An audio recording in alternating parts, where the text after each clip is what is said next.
Boa noite, irmãos. Graça e paz. É uma alegria, é um privilégio estarmos juntos aqui nessa noite, podendo estudar um pouquinho da palavra do Senhor. Estarei dando continuidade ao estudo de Efésios, né? Temos aí estudado já tem algum tempo. Se você notar um pouquinho de eco, de barulho, eu estou aqui hoje no gabinete pastoral. Então a gente está aos poucos ainda se adaptando, vendo a melhor maneira de gravar, enfim. Então talvez você escute um pouquinho de eco, talvez o áudio não fique totalmente perfeito, mas espero que o Senhor possa te abençoar nesse momento em que estamos todos estudando a palavra de Deus, né? Ela que é suficiente, ela que é eficaz, ela que traz vida ao nosso coração. Então, quero convidar você nesse instante a abaixar a sua cabeça, fechar os seus olhos e peça para que o Senhor fale com você nessa noite, que o Santo Espírito de Deus venha agir na sua vida de forma maravilhosa, de forma poderosa, a ponto de você ser impactado pela presença do nosso Deus. Vamos orar, queridos, em nome de Jesus. Pai, quero te agradecer e te louvar por esse tempo aqui juntos, onde podemos estudar a tua palavra. Pedimos agora, Deus, que o Senhor seja conosco, nos abençoando. Peço a Deus que o Senhor seja com cada irmão, cada irmã que está nesse momento assistindo essa transmissão, assistindo esse estudo, que possa falar profundamente ao coração, à mente e à alma de cada um, para que o teu nome, Deus, seja glorificado. Nós agradecemos a Pai em nome de Jesus. Amém. Então, eu convido você a abrir a sua Bíblia em Efésios capítulo 3, tá? É o texto que nós vamos ler. A Efésios capítulo 3, nós iremos ler do verso 3, aliás, Efésios capítulo 3 não, Efésios capítulo 5, perdão. Capítulo 5, do verso 3 até o verso 14, né, é o texto que nós iremos estar estudando hoje pela palavra de Deus, tá? Então, acompanhe aí comigo na sua Bíblia, estarei lendo na Nova Almeida atualizada.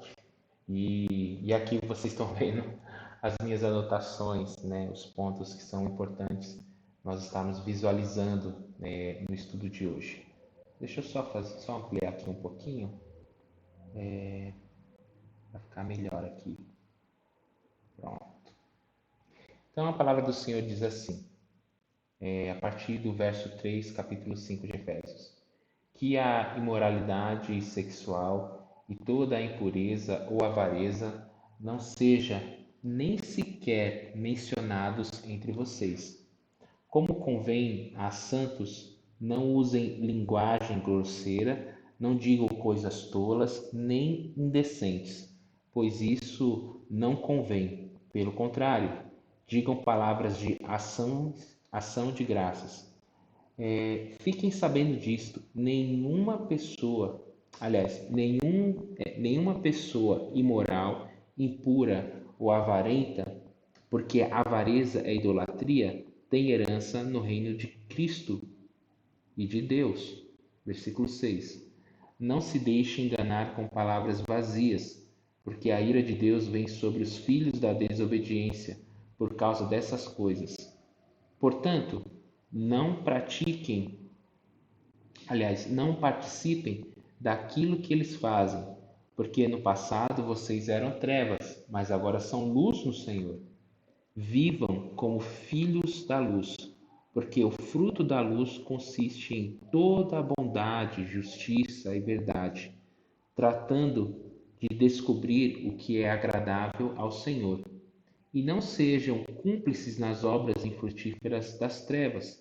Pelo contrário, tratem de reprová-las, pois aquilo que eles fazem em secreto é vergonhoso até de mencionar. Mas todas as coisas, quando reprovadas pela luz, se tornam manifestas, porque tudo que se manifesta é luz.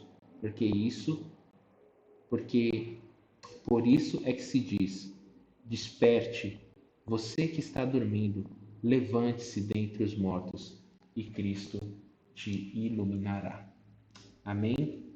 Que texto maravilhoso, quando nós olhamos esse texto, meus irmãos, a gente se depara com o apóstolo Paulo agora, tentando trazer de uma forma um pouco mais prática alguns aspectos da vida cristã.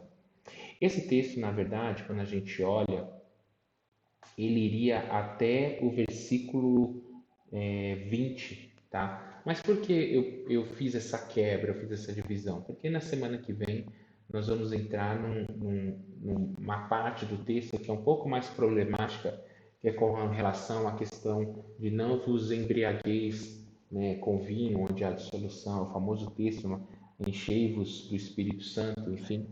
E eu não queria passar por essa parte muito rápida. A parte anterior, que é o texto que nós vamos estudar hoje, ela é extremamente importante e a parte posterior também. Então, ficaria um texto muito longo, seriam cerca de 17 versículos, em que a gente passaria muito rápido e tem muitas nuances interessantes para nós estudarmos aqui de acordo com esse texto da Palavra de Deus. Por isso que resolvi fazer uma subdivisão, por assim dizer, nesse texto. Então, é importante nós pensarmos, quando nós estamos falando aqui do capítulo 5 de Efésios, que o pastor Paulinho até comentou conosco na semana passada, nós vemos que o apóstolo Paulo ele faz um apelo aos irmãos da igreja de Éfeso. Olha lá comigo, capítulo 5, verso 1 desse texto. Olha o que diz lá. Diz assim: portanto, sejam imitadores de Deus como filhos amados e vivam em amor como também Cristo nos amou e se entregou por nós como oferta e sacrifício de amor agradável a Deus. Então, o apóstolo Paulo aqui ele faz um apelo aos irmãos da igreja de Éfeso. Qual é esse apelo? Que esta igreja possa viver a verdade de ser um verdadeiro cristão. E o que é ser um verdadeiro cristão? É ser simplesmente alguém que imita a Cristo. Ou seja, a palavra imitar aí é a ideia de aquele que é confundido com o próprio Cristo, que tem as mesmas características, que pensa como Jesus, que fala como Jesus, que anda como Jesus, que age como Jesus. E aí, agora, ao longo desse texto, do versículo 3, nós vamos perceber esse ponto a ser trabalhado. Como nós nos parecemos mais com Jesus? Quais são as características desse cristão? Como é que a gente vive essa novidade de vida? E aí a gente começa aí no versículo 3 a perceber como isso acontece, se dá na vida cristã. Vamos lá olhar? Olha aí comigo o verso 3. Você pode estar aí acompanhando comigo na sua Bíblia, ou aqui mesmo na tela, né? O texto vai começar dizendo que a imoralidade sexual e toda a impureza ou avareza não sejam nem sequer mencionados entre vocês, como convém aos santos. Então, nós vemos aqui algumas palavras que são usadas aqui pelo apóstolo Paulo que trazem um impacto profundo na nossa vida. Ele começa dizendo aí que a imoralidade sexual, né? Você pode ver aqui imoralidade sexual. E a ideia, aqui até esses post-its são algumas das minhas anotações. O que é essa ideia de imoralidade sexual? É todo tipo de relação sexual que acontece fora do casamento. É aí a palavra porneia, né? Então, o adultério, a fornicação, são essas relações que destroem, que corrompem a homossexualidade. Todas essas relações, elas são um atentado contra a perfeição de Deus que nós vemos no casamento, lá em Gênesis, se não me engano, capítulo 2, verso 4, se eu não me engano, vai dizer exatamente essa ideia, né? Deixará o homem pai e mãe e se unirá à sua mulher, e os dois se tornarão uma só carne, né? Então existe um processo aí. E aqui a gente precisa lembrar que a cultura greco-romana era uma cultura bastante promíscua, principalmente por causa dos cultos religiosos com adoração a falsos ídolos, a falsos deuses. Então a gente vai observar que o apóstolo Paulo aqui está querendo trazer essa verdade. Ele está falando: olha, é necessário que você abandone essas velhas práticas, né? Então, quais são essas práticas? As práticas da imoralidade sexual. E aí a gente vai observar aqui que a imoralidade sexual, ou seja, a porneia, e toda impureza ou avareza, tá? Então, o que que é essa ideia em si de impureza, né? Deixa eu ah, abrir aqui a tela para vocês. O que que é essa ideia de impureza? Então, é quando a gente fala, é o famoso palavreado, pensamento e intenção do coração que torna o homem pecador. Então, a ideia de impureza aqui é a ideia não é o ato em si da sexualidade, mas é aquilo que o Senhor Jesus falou, de olhar para uma mulher com intenção impura ou pronunciar palavras impuras. A gente vai ver depois mais para frente o apóstolo Paulo se detendo melhor nessa ideia. É a ideia de a gente estar vivendo uma vida cristã longe da promiscuidade, né? Então, essa impureza que tanto avassala e destrói, né, a santidade. E a avareza. É interessante que depois o apóstolo Paulo vai falar o que é essa avareza, que é simplesmente o amor ao dinheiro, que é o amor às questões financeiras, que é o prazer de se ter dinheiro, né? Se você olhar na sua Bíblia, Colossenses capítulo 3, verso 5, vai dizer o seguinte: fazei, pois, morrer a vossa natureza terrena, a prostituição, a impureza, as paixões, a lascívia, desejos malignos e a avareza, que é idolatria, tá? Então, o apóstolo Paulo aqui encara a questão da avareza como sendo idolatria, ou seja, o amor ao dinheiro, né? Então, lembra, nós estamos pensando o que é ser um imitador de Cristo Jesus. Então, o apóstolo Paulo está dizendo aqui que um imitador de Cristo Jesus é uma pessoa que anda longe desses atos de imoralidade sexual, ou seja, a prática sexual fora do casamento, da impureza, ou seja, o linguajar sexual, a linguajar promíscuo, né, a lascívia, por assim dizer, e a avareza, que é o amor ao dinheiro. Infelizmente é o que mais o mundo hoje está cheio, né? Essas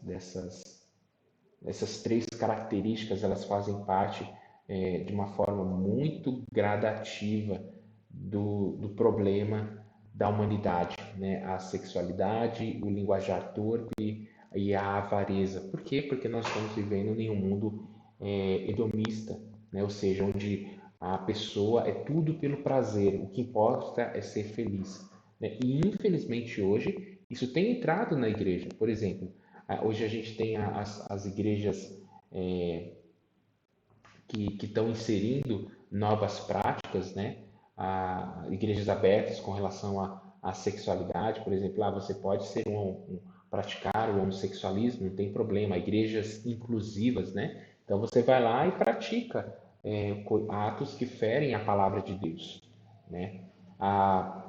Nós temos igrejas que são avarentas, onde a centralidade do culto e da igreja é simplesmente o amor ao dinheiro, né? Então a gente tem isso acontecendo nos nossos dias. Ou seja, a igreja se parecendo cada vez mais com o mundo. E aí o texto ele continua, né? Ah, não sejam nem sequer mencionados entre vocês. O apóstolo Paulo aqui, ele é tão ele é tão contundente nessas coisas que ele fala, olha, esse tipo de assunto, essas coisas não podem nem estar acontecendo, nem pode estar surgindo no meio de vocês. Não há lugar na igreja de Deus para esses tipos de práticas. até mesmo mencionar essas práticas. Então, ele vai dizer que a nossa vida em cristã, ao contrário, nós temos que viver, né, como convém aos santos. Né? É interessante que o apóstolo Paulo aqui vai se lembrar de Efésios capítulo 1, verso 1, onde vai dizer que nós somos santos. Né? Vamos abrir lá, Efésios 1, 1, que a gente vai se deparar com essa verdade. Efésios 1, 1. Isso. Paulo, apóstolo de Cristo Jesus, por vontade de Deus, aos santos que vivem em Éfeso e fiéis em Cristo Jesus. Ou seja, o apóstolo Paulo aqui, ele está recordando, ele está lembrando, ele está lembrando a igreja de Éfeso qual era a sua filiação. Santos, ou seja, a característica principal, a ideia ali é uma característica inerente ao Filho de Deus, santo.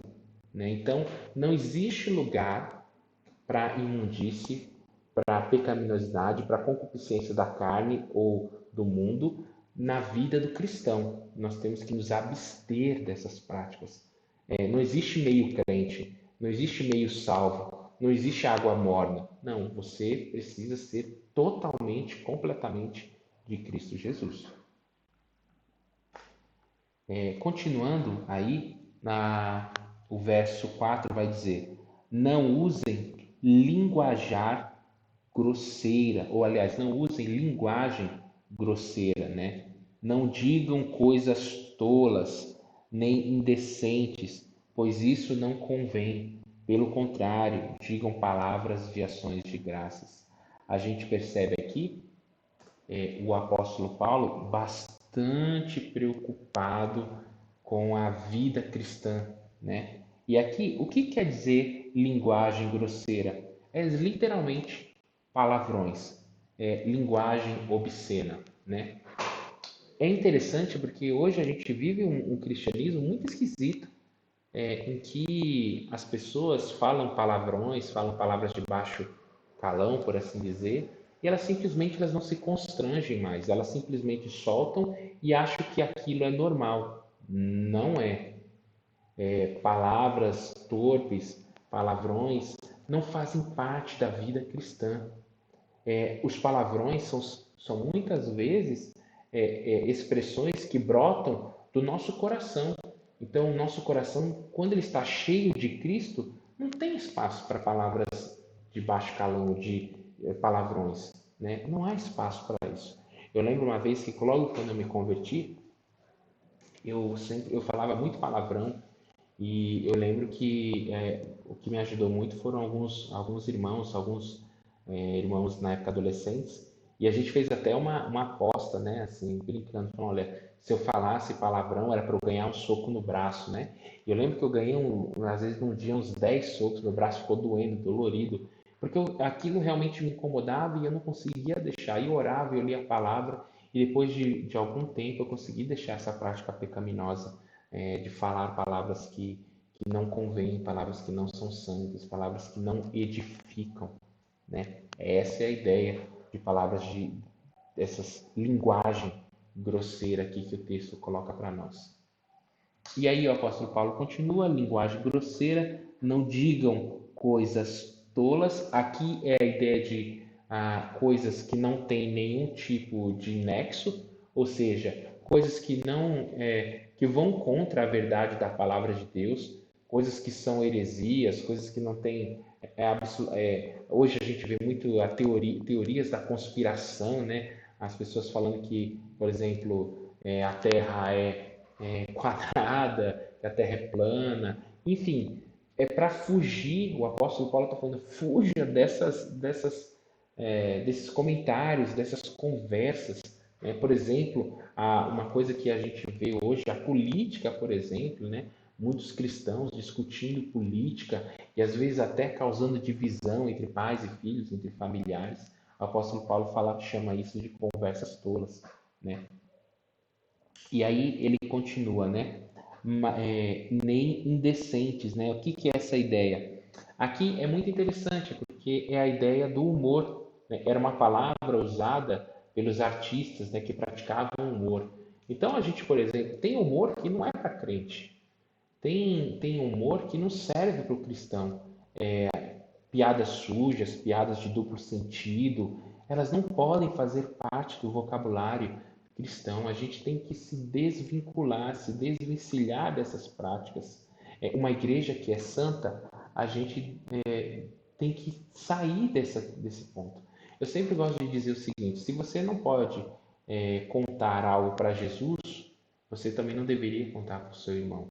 Se a sua atitude você tem plena convicção de que ela ofenderia Jesus, então você não deve ter essa atitude. E tem muita gente que, porque acha que pode ter, pode ouvir. Eu lembro uma vez, quando eu estava em Fortaleza, na lua de mel com a minha esposa, e eu tinha muita vontade de ver aquele, porque Fortaleza tem aqueles humoristas, né, grandes humoristas, mas quando a gente começou a perceber, a olhar, não tinha como você estar, porque eu falei, vou olhar no YouTube, né, um pouquinho desse humor e tal, e não dava, era só conversa indecente, piada suja, né, piada de duplo sentido. Então é nesse sentido que o apóstolo Paulo aqui está falando, tá? E aí, continuando o texto, ele fala, né, nem indecente, ou seja, conversa indecente, pois isso não convém. Pelo contrário, digam palavras de ações de graças. De outra forma, o apóstolo Paulo está querendo dizer para nós: olha, diga palavras que edificam, palavras que levem o teu irmão ou o teu próximo para mais perto de Jesus. É isso que o apóstolo Paulo está querendo dizer para nós, né? E como a gente consegue isso? Isso acontece de maneira muito fácil quando a gente anda com Jesus. Quanto mais perto de Jesus, mais parecido com Jesus. Quanto mais parecido com Jesus, mais nós falamos como Jesus, nós pensamos como Jesus. Lembra? O desafio do apóstolo Paulo no 5:1 é que nós sejamos imitadores. Então, Paulo está dando a receita de o que é ser um imitador. Tá? Aí ele continuações de graças, verso 5. Fiquem sabendo disto. É interessante essa expressão, porque o apóstolo Paulo aqui ele está dando uma ênfase. Ele usa termos redundantes aqui, no original grego, para a ideia de dar uma ênfase. Numa tradução livre, seria quase como fiquem cientes daquilo que eu vou dizer, né? Ou então, fiquem sabendo disso que eu estou querendo dizer e revelar a vocês, né? Tipo, é uma linguagem redundante. E por que o apóstolo Paulo vai estar fazendo essa linguagem? Porque aquilo que ele vai falar agora, no restante do versículo 5, é para a igreja de Éfeso ter uma atenção especial. E aí, o que que é isso? O que que ele quer que a gente se atente? Primeiro, nenhuma pessoa imoral, impura ou avarenta, ou seja, que praticam aqueles pecados que nós já conversamos anteriormente, tem herança no reino dos céus e de Deus. Isso é muito sério. A gente vai perceber ah, que o apóstolo Paulo ele está nos convidando a largar os velhos hábitos, a deixar para trás. Não faz parte da vida cristã isso. Se você abrir lá em Efésios, abra sua Bíblia lá em Efésios, também vou abrir a minha aqui, Efésios 2:2, a gente vai perceber essa ideia também. Então diz assim: nos quais andastes outrora segundo o curso, ele está falando de práticas, né? Práticas pecaminosas, né? Delitos e pecados, nos quais andastes outrora segundo o curso deste mundo, segundo o príncipe da potestade do ar, do espírito que agora atua nos filhos da desobediência. Então, o apóstolo Paulo aqui, ele está nos dizendo o seguinte, falou, olha, é necessário você mudar de postura, porque agora você é um filho de Deus. Você não pode mais andar como os filhos da desobediência. É interessante a maneira como o apóstolo Paulo ele constrói essa ideia, porque ele chama de filhos da desobediência. Ou seja, são pessoas que conhecem a verdade, sabem o que é a verdade, sabem o que é o caminho, mas fazem questão de andar longe do caminho de Deus. Vamos lá então. E aí ele continua, né? Verso 6. Não se deixe enganar com palavras vazias, né? É muito interessante essa construção, que em outras palavras o apóstolo Paulo está querendo dizer, olha, tome cuidado com os argumentos pecaminosos. Isso não tem nada a ver, né? O que eu coloquei aqui, isso não tem nada a ver? É que muitas vezes, muitos cristãos, diante de uma situação pecaminosa, ele vai falar assim, não, mas isso aqui não tem absolutamente nada a ver. Não, o crente pode praticar isso, não tem problema. E vai arrumando argumentos ocos, essa é a ideia, né? Não se deixe enganar com palavras vazias. Em outras palavras, Paulo está falando, não use de argumentos ocos para justificar os seus pecados. Não pode ser o seu achismo que vai ditar o que é certo e o que é errado, mas é o que a Bíblia diz. Se a Bíblia diz é certo, é certo. Se a Bíblia diz é errado e ponto. Né? Não adianta buscar outros argumentos. Isso aqui porque o apóstolo Paulo está preocupado com o seguinte: havia muitas filosofias entrando na igreja de Éfeso, filosofias vãs, e também havia movimentos anticristãos que tinham uma cara de cristianismo, mas na verdade não era o cristianismo. Por exemplo, os gnósticos. Então eram movimentos com cara de cristianismo, mas que traziam pecado e que levantavam argumentos filosóficos para substanciar, por assim dizer, o seu comportamento pecaminoso. Continuando, por quê? Não se deixe enganar com palavras vazias, porque a ira de Deus, o que é essa ira de Deus? O julgamento, tá? O julgamento de Deus. A ira de Deus vem sobre os filhos da desobediência por causa dessas coisas, tá? Então, ira de Deus aqui, até deixei em rajado, né? Julgamento. E aí, primeira epístola de Pedro, capítulo 4, verso 17, vai dizer para nós algo bem interessante a respeito de julgamento. 1 Pedro 4, 17. Vai dizer o seguinte: porque a ocasião de começar o juízo pela casa de Deus é chegada. Ora, se primeiro vem por nós, qual será o fim daqueles que não obedecem ao Evangelho de Deus? Então, a gente observa aqui o apóstolo Pedro falando o seguinte, falando, ó, o julgamento se iniciará pela casa de Deus.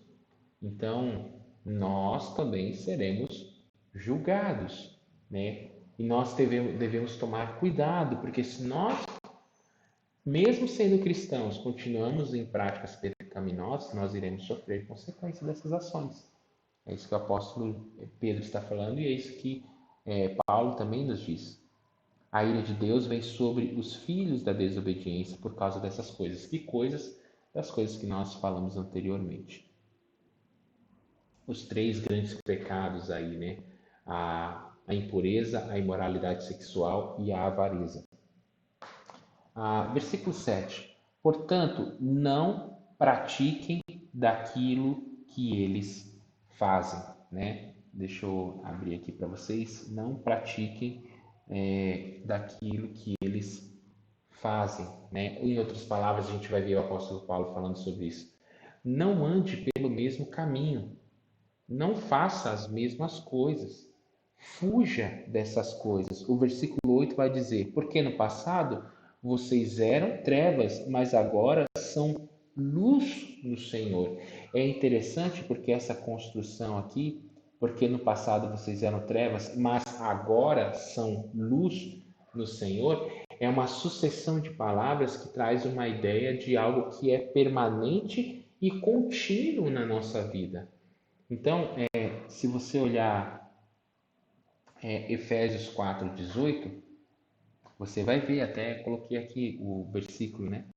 A obscuridade de entendimento, alheios à vista de Deus, por causa da ignorância em que vivem pela dureza do seu coração. Então, o apóstolo Paulo aqui está falando sobre esse processo, essa dureza de coração que fazia com que as pessoas simplesmente fugissem da santidade, da honra, da glória. E ele fala: olha, não é para fugir disso, não é para fugir da santidade, não é para fugir da vida com Deus. Muito pelo contrário, é para vocês viverem a vida com Deus, é para vocês estarem com Deus, caminharem com Jesus. E aí vem o versículo, a segunda parte do versículo 8, quando ele diz: vivam como filhos de Deus. Essa expressão, viver, traz a ideia de andar, traz a ideia de caminhar, traz a ideia de continuidade, é um presente aqui, né? E o presente é um processo no grego, não é somente algo que é agora, mas é algo que perdura ao longo do tempo. Então ele fala: sejam todos vocês filhos de Deus. Aliás, filhos da luz. Né? É interessante,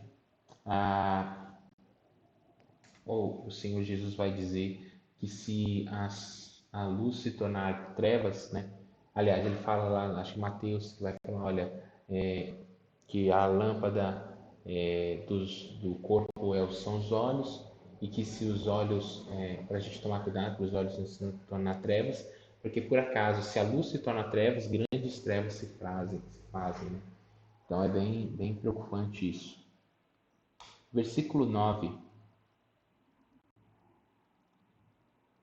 vai dizer o seguinte: porque o fruto da luz consiste em toda bondade, toda justiça. Esse toda, ele acompanha essas três palavras, então: toda bondade, toda justiça e toda a verdade.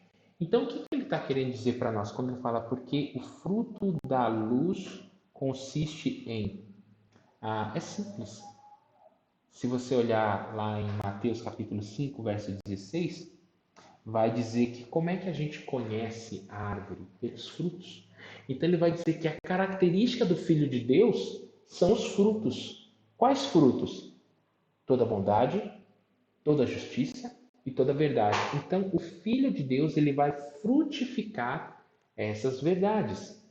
Ele vai viver isso. É notório quando fala de fruto, né? A gente pode até lembrar de Gálatas quando vai falar sobre o fruto do Espírito.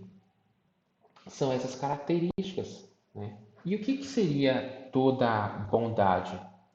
Toda bondade ela vai se contrapor à ideia de malícia, né? Então, ou seja, olha, ao contrário, não viva uma vida de malícia, de atividades pecaminosas com relação à questão sexual, né? Enfim, todo aquele conjunto, pensamento, sentimentos e prática. Fiquem longe disso, mas vivam uma vida de bondade, né? Com relação à justiça, é com relação aos nossos atos para com o nosso próximo. Como a gente negocia com as pessoas, como a gente partilha as nossas coisas com o próximo. Será que a gente tem feito isso? São coisas mais práticas, por assim dizer. O apóstolo Paulo está preocupado se você, se nós como igreja vivemos uma vida justa, quer dizer que não somente significa de eu não praticar crimes, mas também significa de praticar uma vida íntegra, tá? Ou seja, eu já até falei em outros estudos, integridade é fazer a coisa certa quando ninguém está olhando. E aí ele continua dizendo, com toda bondade, justiça e verdade. Quem é essa verdade? A própria verdade do Filho de Deus, né? Se o Filho vos libertar, verdadeiramente sereis livres. Um cristão não vive pela mentira ou com a mentira ou vivendo uma vida mentirosa. Continuando aqui, verso 10, ele vai dizer o seguinte: tratando de descobrir o que é agradável ao Senhor. É muito legal essa ideia, porque quando a gente olha, até coloquei aqui, o próprio Espírito Santo, é ele que testifica essa verdade em nós. Vamos olhar lá, Romanos capítulo 8, verso 16. Romanos 8, 16. Lá vai dizer: o próprio Espírito testifica com o nosso espírito que somos filhos de Deus. Então, muitas vezes, até algumas pessoas, às vezes ficam em dúvida em saber se ela é convertida, se ela realmente é salva, se ela realmente vai para o céu. O cristão verdadeiro, ele não tem essas dúvidas. Por quê? Porque o Espírito Santo testifica no coração do crente, ou seja, essa ideia de testificar é afirmar, dizendo: olha, você é filho de Deus. Por que você é filho de Deus? Porque as suas obras testificam também isso, que você é filho de Deus. Não é que pelas obras nós nos tornamos filhos de Deus. Não. Quer dizer que nós, uma vez salvos, uma vez que aceitemos Cristo como Senhor e Salvador, e é necessário, filhos de crentes não são crentes, é necessário que você tome uma decisão por Jesus, é necessário que você também leve aos pais isso, leve seus filhos a receber a Cristo como Senhor e Salvador, porque senão eles vão para o inferno, tá? Então você precisa levar o seu filho a conhecer a Cristo Jesus, né? Então, é isso que o apóstolo Paulo está querendo dizer para nós nesse versículo 10, tá? Vamos caminhando aqui. E não sejam cúmplices nas obras infrutíferas das trevas. Pelo contrário, deixa eu subir um pouquinho aqui para melhorar a visão. Não sejam cúmplices nas obras infrutíferas das trevas, pelo contrário, tratem de reprová-las. Então, o apóstolo aqui, o que ele está querendo dizer? Ele falando: olha, nós podemos nos tornar cúmplices. Ou seja, o que é um cúmplice? Eu não pratiquei o pecado, mas eu vi, e no caso aqui do apóstolo Paulo, eu vi uma atitude pecaminosa e eu não repreendi, eu não exortei, eu não admoestei, eu não reprovei essa atitude, eu também estou praticando aquele pecado juntamente com aquela pessoa. Então, por exemplo, você assiste programas que não edificam, que têm linguagem promíscua, que tem como centralidade a carnalidade. Se você não andar em santidade e honra e reprovar essas atitudes, manifestar a sua desaprovação a uma atitude pecaminosa, você também é cúmplice, tá? Você é cúmplice desse pecado. Vamos lá, continuando aqui, a gente está caminhando aqui para o finalzinho já.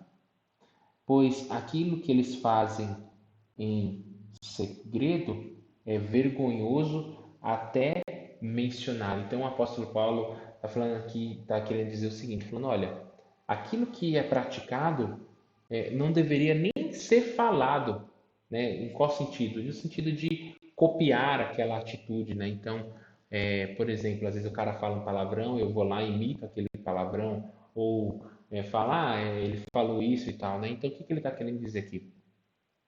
É que o apóstolo Paulo, ele leva a questão do pecado muito a sério.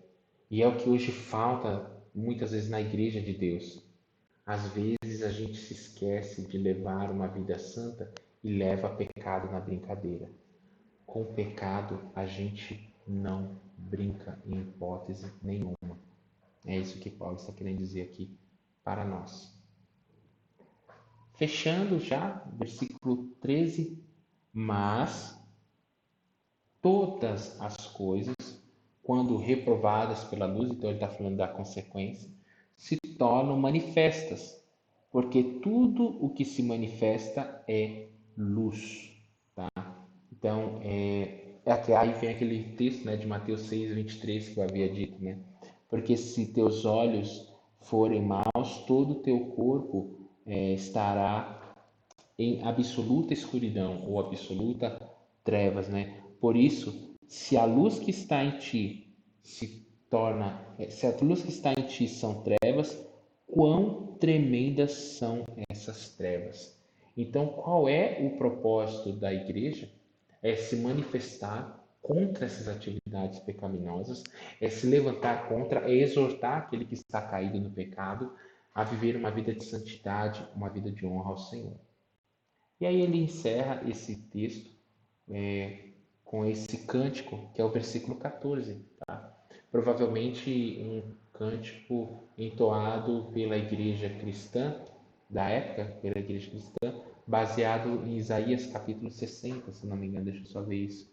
É Isaías capítulo 60, verso 1. Aqui está assim, né, o cântico.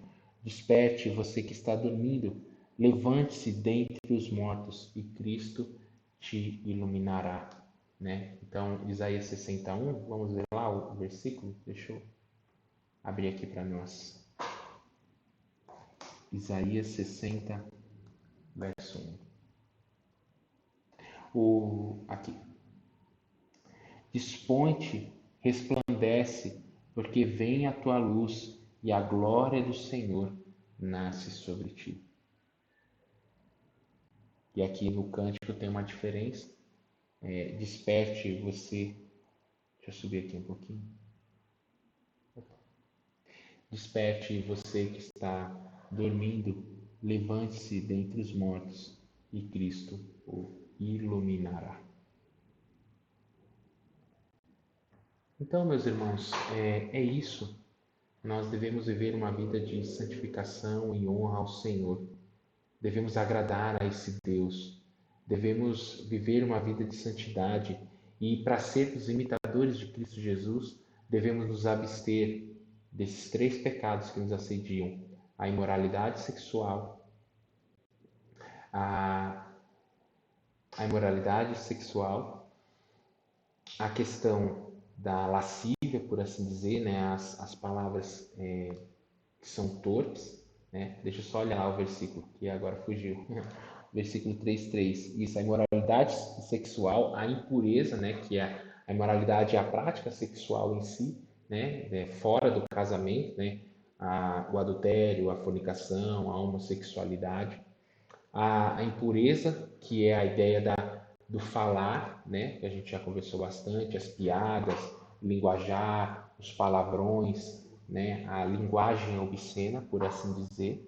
E também a gente deve se abster da avareza, que é a idolatria, né? Jesus fala que nós não podemos servir a 2 senhores. Então é isso, meus irmãos. Que Deus abençoe. Um bom restante de dia para você. Que a graça e a glória de Deus preencha o seu coração e que realmente a Igreja Cristã Evangélica de Ceilândia, eu, você ou você que de outra igreja que está assistindo esse estudo, que nós venhamos se parecer mais com Jesus. Que sejamos imitadores de Jesus. Que possamos resplandecer isso na vida uns para com os outros. Vamos orar? Deus, obrigado. Obrigado por esse estudo. Que o Senhor nos abençoe. Que o Senhor nos use e nos ajude, ó Deus, a vivermos uma vida de santificação e honra ao Deus que é digno de louvor e majestade. Que possamos a cada dia mais sermos imitadores de Cristo Jesus. Que a Igreja de Ceilândia, que todos nós, que todos que estão assistindo esse vídeo, possamos nos atentar a essa verdade, de andarmos longe das práticas pecaminosas e parecermos mais contigo, andarmos mais perto da luz e nos abster das trevas. Em nome de Jesus. Amém. Deus abençoe. Um bom restante de semana a todos. Em nome de Jesus.